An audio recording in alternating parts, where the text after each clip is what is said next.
Now we're going to listen to John Penrose, UK Prime Minister's anti-corruption champion. Hello and welcome to the 2021 OECD Global Anti-Corruption and Integrity Forum, virtual, of course. I'm John Penrose, I'm the UK Government Anti-Corruption Champion, and I'm delighted to be talking about leading through the crisis, integrity and anti-corruption for a resilient recovery. The pandemic, which has been dominating all our lives for the course of the last year or so, has made a huge difference in UK as well. We've had to change everything we do in the same way as this conference is now being virtual. Lots of things have changed, including in the UK, the way that we are handling our government procurement and buying. What we discovered is that our government procurement and buying, while it had all sorts of inbuilt transparency measures, is too slow when you're trying to work in COVID time and trying to get really fast procurement going on for things like protective equipment.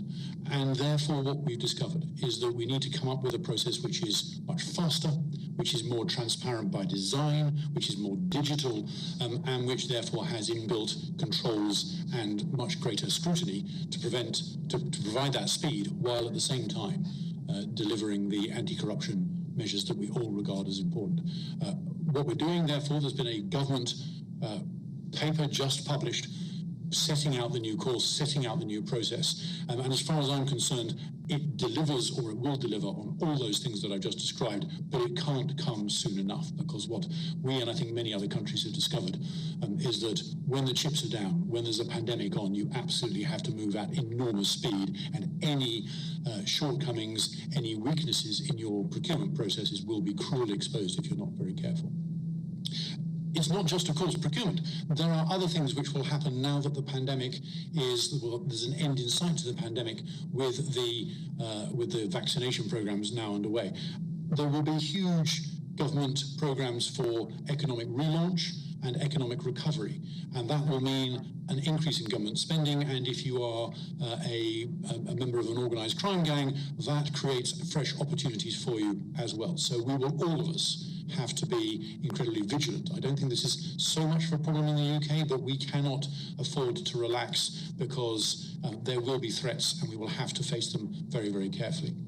And finally, in spite of all the pandemic-related problems, normal life has carried on as well for all of us. And that means that other parts of what we normally do, what governments normally do, haven't stopped happening. And they are still, of course, prey to corruption risks as well. In the UK, I'm pleased to say that we have introduced a new sanctioning system, and I think that is incredibly welcome, effectively the equivalent of Magnitsky sanctions, dealing with people who are human rights abusers. That is an important step, it's a vital step and a very welcome step forward.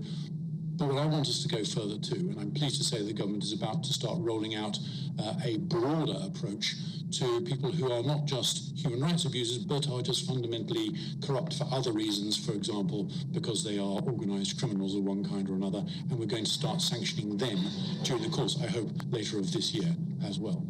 All very vital, all very important, and we mustn't take our eye off those other balls which were important before the pandemic began, just because we have all got our hands full dealing with the difficulties of a raging COVID infection as well. So I hope the rest of the forum goes well. I'm looking forward to seeing the results of the discussions, and I'm also looking forward next year, with any luck, to being able to attend in person along with everybody else. And in the meantime, good luck in the fight against corruption. Thank you very much, Mr. Penrose. And of course, thank you for reminding us of the difficulty of maintaining both speed and accountability in front of global shocks, and of also letting us know of the efforts made currently in the UK, who has been really a leader internationally also on the international efforts against corruption and for integrity. Now we will... Elsa, let me just say, one good practice that we could adopt is that in every country we would have an anti-corruption champion, because that's a fantastic title, you know. It just, it sends a very, very strong message. So sorry for the interruption, please.